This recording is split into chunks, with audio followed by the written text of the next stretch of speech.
Okay, Andy, over to you. Hello there. So yeah, Andy from the Weald and Downland Museum, and the official title is Working Animal Supervisor, but that really just means they pay me to be a smallholder and I farm with horses. So we look after all the stock and we do the farming with the horses now. We got 12 acres here of arable and about 10 acres of permanent pasture. And that increases at the end of the summer and into the autumn by about another 9 acres. And so we manage all of that grassland with the horses as well. So it keeps us fairly busy, really. We've had a bit of a quiet time, November and December. The ploughing got finished for that year, and basically got too wet to do much. So we had a bit of a sort of rest, and now it kicks back on again. So I think the talk today was about sort of Plough Monday, but really what Plough Monday means for the agricultural year, and that ties in very well with us, really. We've been itching to get going since Plough Monday, but it's been too frosty for us. So we've been plucking along and doing what we can, but we should be right into the beginning of hard work now, and that will not stop until harvest. If we're lucky, that will be sort of August. Then we might have a few weeks sort of quiet, and then we'll start off with our autumn work, getting the pastures back ready for winter and getting the winter wheat in. So yeah, that's what we do all year, really. And open up to the floor, fire away.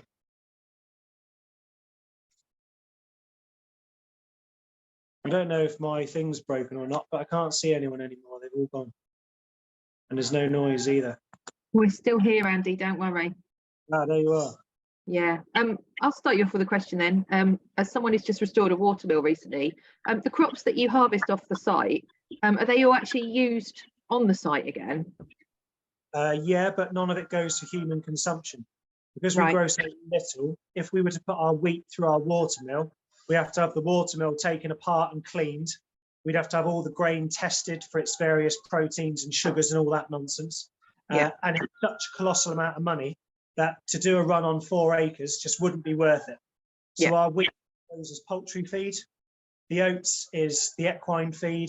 Obviously the wheat straw is their bedding. And then the cover crop is for feeding the fields. So the idea is to grow 2 cereal crops a year and 3 cover crops a year. So we're trying to give the land back more than we take. That's the idea. Yeah. So this year I've got a lime tree right in the middle of the growing field, which actually costs me about a day's work a year because it's so fiddly going round it and stuff. We've not included that in the main growing field this year. We're growing it, we're going to grow it, and I've nicknamed it the allotment. We're going to demonstrate 4 other Victorian Edwardian field crops. So we're going to put 4 little strip crops in there, and then a little bit of information about them, just so that we can make our interpretation a bit wider. So we've put daffodils in there already. So we've got 6 lines of daffodils in. The idea of the daffs really was to try and draw people into the field. We really struggled to get people to walk from the gate into the field to come and actually engage with the horses and I working in the field. They love to take pictures from the periphery, but getting them to actually walk that extra 100 yards in we find difficult. So we're hoping that that big band of beautiful yellow flowers in there early will help get people in there early.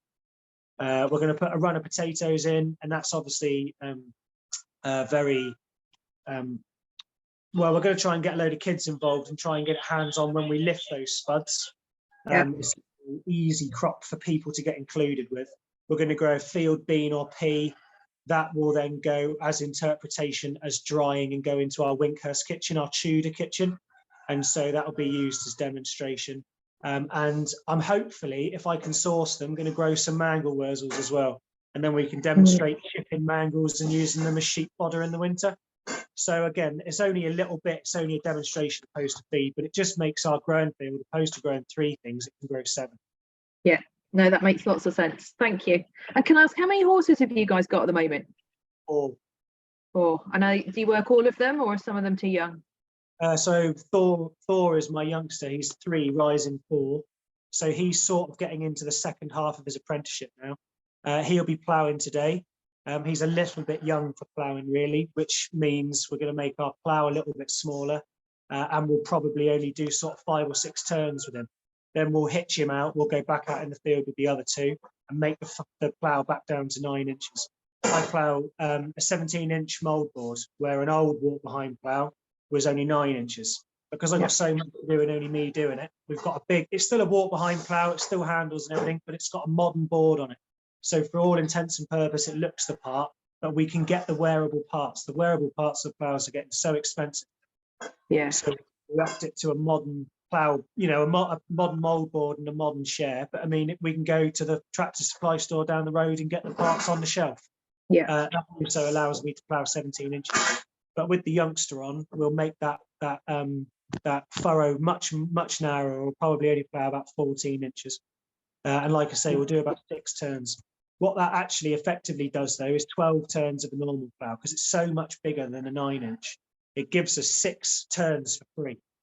So it's too valuable to not do when we're so late behind. But yeah, I've got the 3 adults, and the youngster is coming into work full now, but it's work that's sort of age appropriate. So over the course of this year, that will get more and more to the point where he's a fully fledged draft horse. This time next year, he'll be put to everything.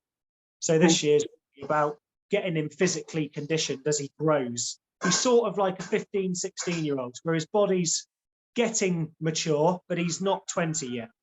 Over the year, he'll end up being that 20-year-old body. And he'll have seen everything this year, so it won't be such a shock next year, and he can start earning his keep proper. Nice one. With Leon being off, though, he's had to come in a bit early. So, but yeah, I work them as singles, pairs, 3s and 4s. Wow, cool. So are you not growing any long straw wheat anymore? So we've been growing Maris Widgeon for a number of years, and it's just not working because we're not fertilizing. Obviously, Maris Widgeon was designed in the 60s when they really started to use input, and we're not using any chemical input. So it's just not working. It keeps failing on us, and I'm barely getting it above knee height. Last year we grew, what variety did we grow? No, last year we tried to grow spelt.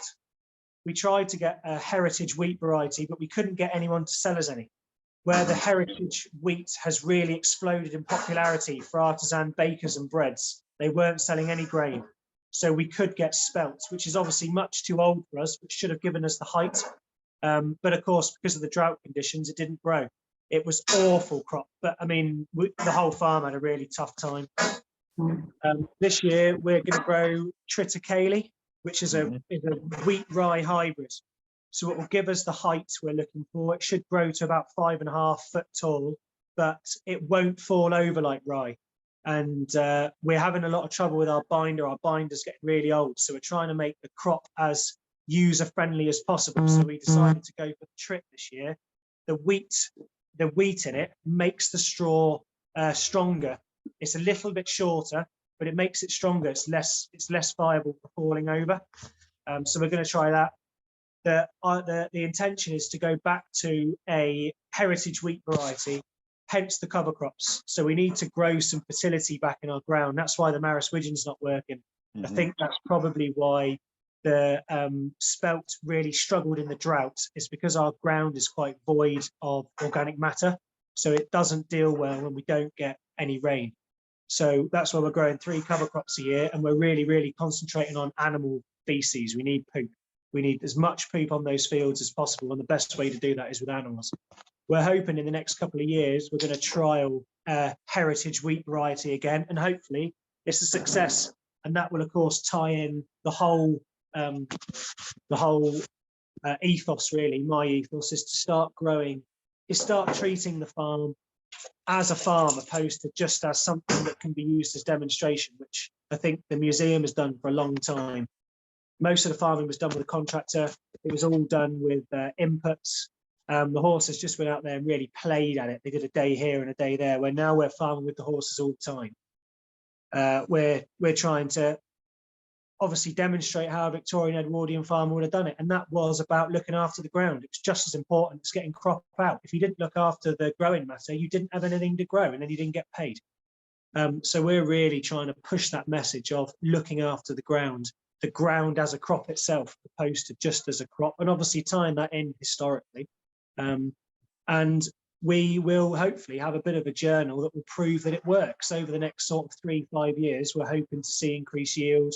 We're hoping to see better straw quality. We're hoping to see less erosion in the winter. We're hoping to see less effect of drought and flood, which our weather seems to be doing more and more of. So yeah, that's the plan really. Good. Do you do any logging? Yeah, we do a bit. John up in the woodland is demonstrating hazel coppice mostly. It's all coppice, and he's doing it from a much earlier period in time where it was all done by man. So we do a bit of hauling firewood from the coppice trackside to the buildings. We do a few timber courses, which of course is hauling wood out and moving them to the wood yard. But as a general rule, no, not really. We do it if a tree falls down in a storm over a track, for instance. We go up and shift it out of the way, make it safe. We do a few demonstrations a year, especially when they've got the steam-powered saw going. We can pull wood into the wood yard, delivering it straight to the bands, straight to the saw up there. But as a like demonstration throughout the year, no, not really. The coppices run at a different time. I shouldn't say this, but please say hi to John. I haven't seen him for nearly 30 years. I'll mention it. He's a good boy, old John. I've had my hand up for a while, but I don't think anyone can see my hand, so I'm just going to interrupt. You're just too patient, Ollie. Well, it's just, you know, Bob's got questions. He's always got questions. I had a quick question, Andy. You're obviously you're playing around with hybrids and heritage varieties and cultivars. You're talking a lot about some of the challenges of trying to farm in a contemporary climate, you know, drought and the challenges of a changing climate and all of that jazz.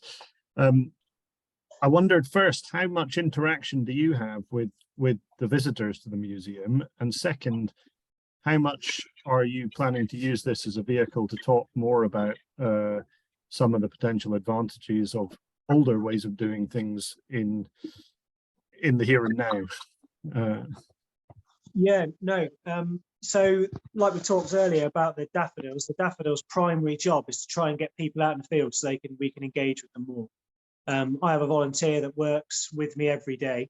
Their job is basically to look after the horses if I have a heart attack, so that the first aider can obviously look after me. We need that trained people around, but their job actually day to day is talking to the public, trying to get them engaged, trying to get them to come out in the field and see us.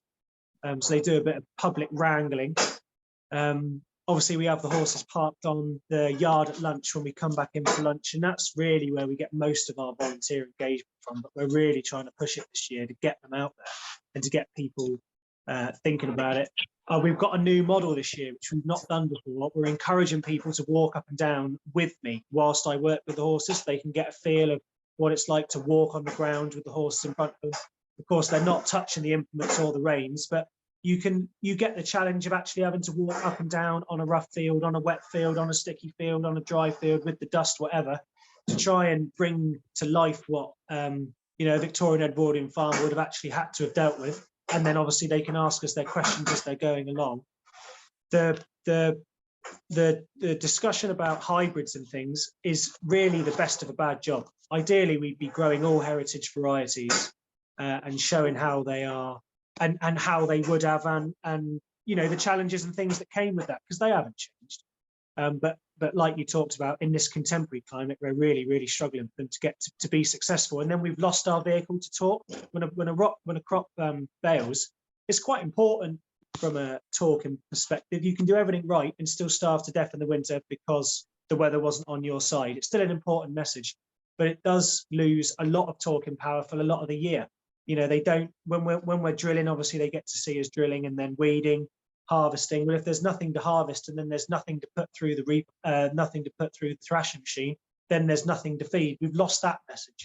Although it's not a complete waste, we have lost sort of 6 months worth of talking about that crop then. So the hybrids and things are just a vehicle to give us something to talk about all year and to give the horses and I work to do all year. I'm really keen to push the talk about what we are doing to modern farming. I think it's very on point. The new fanciful on-topic talking now is about regenerative farming. Regenerative farming is this new fancy way of relying less on this and that and the other. And actually, it's all we've done for 600 years until the 50s.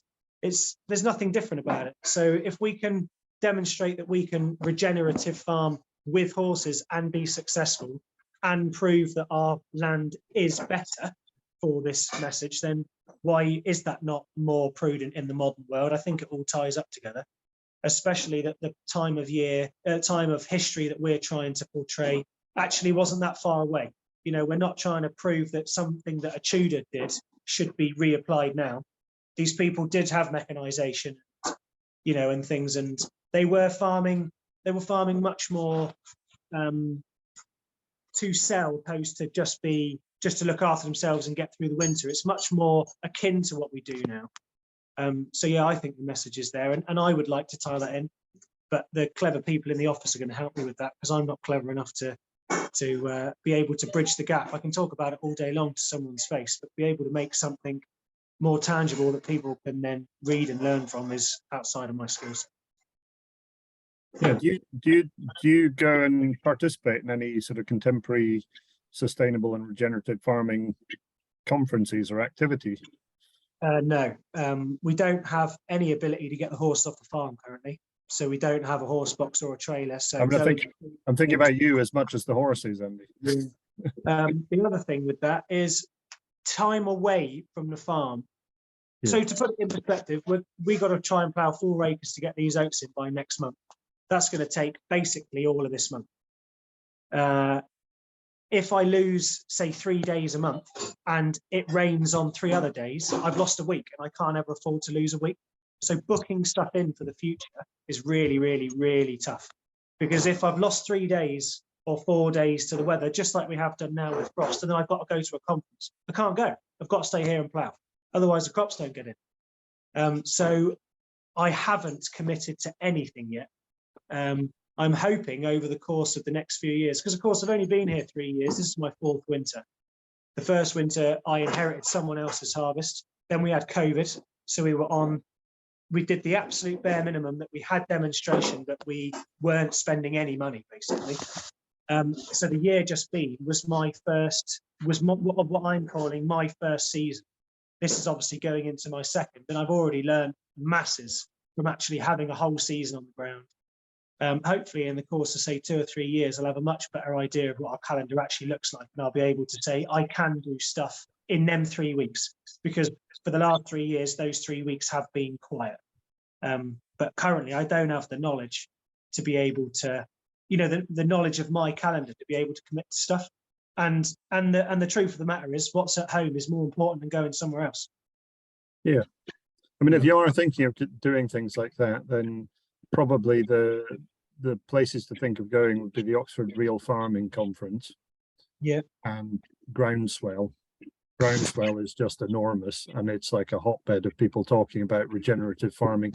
And to the best of my knowledge, not many of them, although that most of the farming community would be fascinated and really interested in the heritage that underpins some of the thinking that they're developing now, or that is the sort of, you know, the harking back to. I don't think they tend to talk about those things in these contexts. And yeah. I think it's quite significant, because it's a vehicle for promoting this kind of stuff to the farming community as much as anywhere else. You know, the way things were done is significant to people who are stewards of landscapes and farm spaces. So yeah, I think you'd be a great advocate, with or without the horses. I think I was going to say as well, if I'm butt in, with Ollie knows this as well. I think I'm impressed with what you're saying, Andy, and I think another sort of vehicle and organization for you to be aware of and join in would be AMO, because as Ollie knows, as past president, you know, I mean, we'd like lots of people from the Rural Museums Network to join AMO as well, but that's the Association or International Association of Museums of Agriculture. Yeah. And there's some really interesting work being done by our colleagues on the continent, you know, sort of Germany, France, and way over, you know, sort of in India. And it's, you know, sort of the things you're talking about, be worthwhile sort of getting the museum to become a member so that you could log into the different conferences. I mean, there's a discussion coming up on Friday, if I remember rightly, which is a meeting between AIMA, Alfam, which I've been a member for 30 odd years, and XARC, which is experimental archaeology. But a lot of the discussions actually center around those different practices that you are trying to take forward, and they've been put into a modern context as well. So just as a thought, you know, and it's something that you wouldn't necessarily have to leave the museum, but you could log in for an hour every once in a while, maybe. Yeah. And the good thing about that stuff is all the IEMA stuff tends to be recorded, like this session's being recorded. So, you know, you can always log into those things at a later date as well. Plus, it's a nice network of people doing similar things globally. So, you know, only last night or this morning, Pete Watson from Howell Living Farm in the US posted a job opportunity in the States from Tillers International, which is an organization that uses heritage skills and techniques and uses those as a global development tool. So was it a chief executive position, Bob, or a director? Yeah, it was. Yeah. So it was suspiciously well paid as well. I know. Thinking if only I had your hands-on skills, Andy, I'd be thinking about it. No, and I'm far too old to think about it, but Yeah. I really, it's, I mean, it's a great organization as well. Yeah. There's a lot of, you know, sort of cutting across. I mean, there's a lot of really good work going on out there, but, you know, sort of as say, for me, the one thing is that, you know, our colleagues overseas are sort of doing the same work, and everybody's starting to work closer and closer together, because we all have the same aims and the same sort of obstacles to taking things forward. But it's yeah, it's really good stuff. Yeah.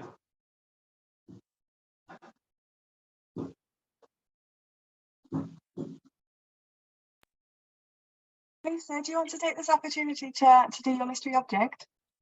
If you've still got it there. I can do, yeah. So we have been working our way through a collection that was donated to us just in our last days as the Museum of East Anglian Life, but it's still relevant now with a food museum. And it is a horseman's collection, and it covers all sorts of everything, but every so often we're coming across random bits and pieces. It's not the most exciting object, but I don't know if you can see, I've got this, there you go, it's a buckle, but it's got an extra bit here, and I don't know why. And I just was curious to know if any of you guys could help. I was sort of hoping Bob would be here, because Bob seemed to be the sort of person that might know. Which Bob? Bob Powell. Well, I'm Sorry. here. Yeah, sorry, Bob. You've been the man whose name comes up every time horses are talked Yeah, about for a I long mean, time. to me, it looks like one of these safety buckles. That Safety buckle. yeah, I could have a look in my catalogs and see if I could see it, but it looks like one of the. What's the width? Is it about 1.5 inches? Is it? Yeah, 1.5 inches, 2 inches, probably about that. Yeah. I can't say I've seen one anything quite like that, but what sticks in my head is that I think on some riding saddles you can get a buckle attachment that will sort of snap free if you get into trouble. But I've never seen anything like that for a heavy horse. I've got one of my catalogs here. I'll have a very quick look, but it looks like it's made out of nickel, is it? Is it nickel or brass? It's quite heavy. My instinct would say it was brass.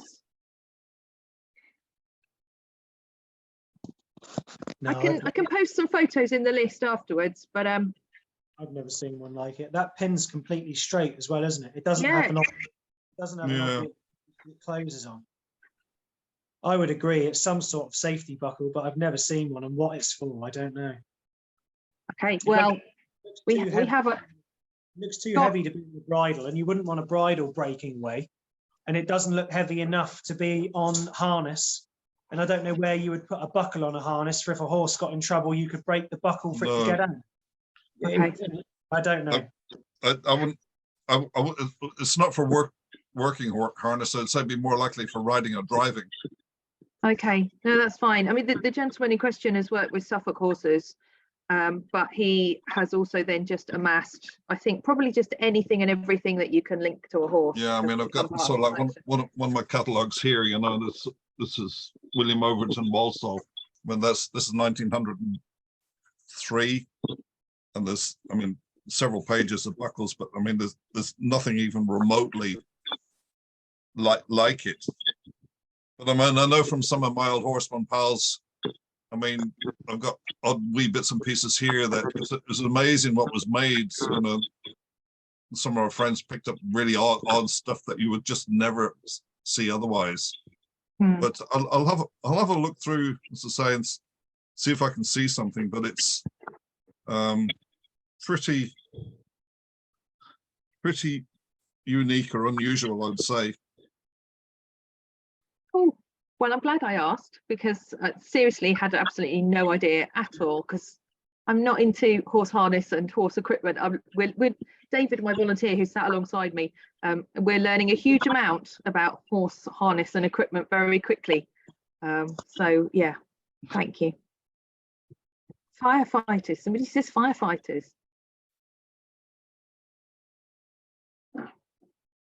I was going to Sorry? say that that's a If really you- if you look actual at the- mystery object, but I think that link in that eBay link really The looks eBay similar. link, it does look very similar, yeah. Oh really? Oh, hang on, I'm just catching up. It's possible that it is something like a firefighter's one, and that somebody's just thrown it in with a load of harness because that's what it looks like. So, Oh, in what sense for a firefighter?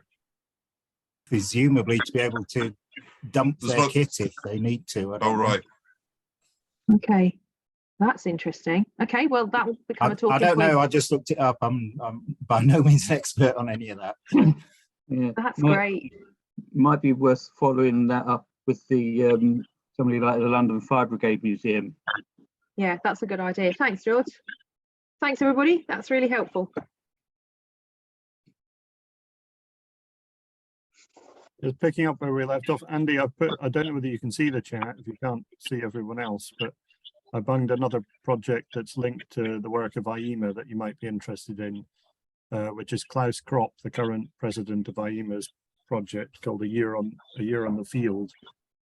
And it's, I can't remember what, Bob, can you remember the crops that they're concentrating on this This year Cummings flax, Yeah. but last year was wheat. In fact, actually, there's a blog I did on there actually of my time at the Weald and Downland. So it's a record from the early 1990s that might be of interest to you. But yes, so I mean, Klaus has done, don't know how many blogs are on there on total, but I mean, there's a mixture of from, you know, here in the UK, Germany, US, some really interesting stuff. So it's what he's aimed to do is record the growing of wheat, you know, from ploughing right the way through to harvesting. And so this year coming, the project is for flax, Yeah. which would be, you know, is more of a different thing. So, I mean, that's something be more appropriate, you know, for up here, you know. You'll have fun with that if he's putting it through a binder. No, It's horrible. well, you have to pull it. I've We'll been have to- there, We'll have to been pull there, it. done it. Bugger that. Someone else's job that is pulling flax. Well, maybe leave that to Klaus then. And Yeah. to Bob. Although Bob doesn't look desperately keen to be doing it again either. To be honest. No. So I did that 1999. I remember that because when I retired, I left a sheaf of flax that we pulled, probably still at the museum.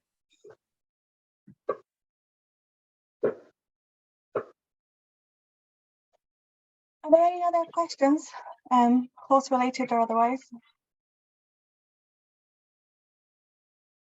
What Oh. binder are you using, Andy?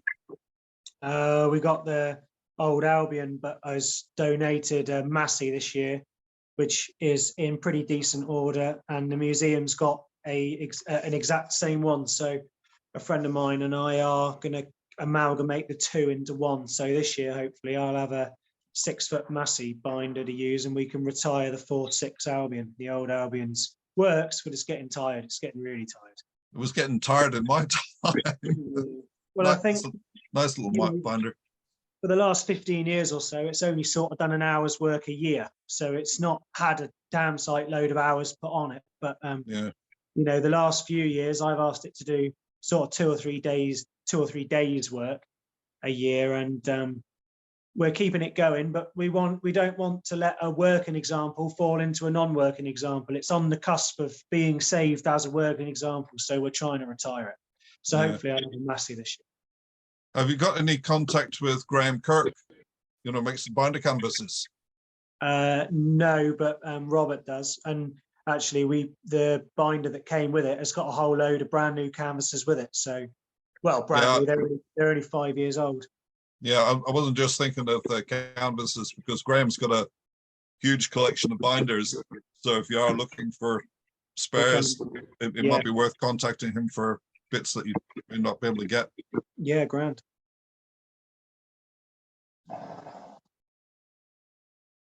So Andy, is the binder separate from the museum collection, or do you actually use one that's in the museum collection itself? The Albion is in the collection. The Massey that we're going to replace it with isn't. Okay. Which gives us a lot more scope with it, really. Because of course we can work that one to death then. The Albion, with it being donated in the collection. We're very fortunate here. I'm very fortunate that lots of the implements I use are in the collection, and Julian's really keen for me to actually keep using stuff, because if stuff gets used and inevitably broken, I mean, we're using stuff that's 100-year-old, it then gets made.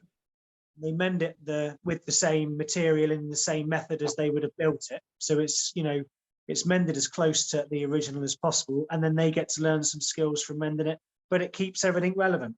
If I don't use the stuff, then it sits on the shelf for 15 years and they come to move it and it just all falls to dust. Yeah. So yeah, I'm very fortunate that I get a chance to use all of the stuff in the collection. But yeah, the Massey will be outside of the collection.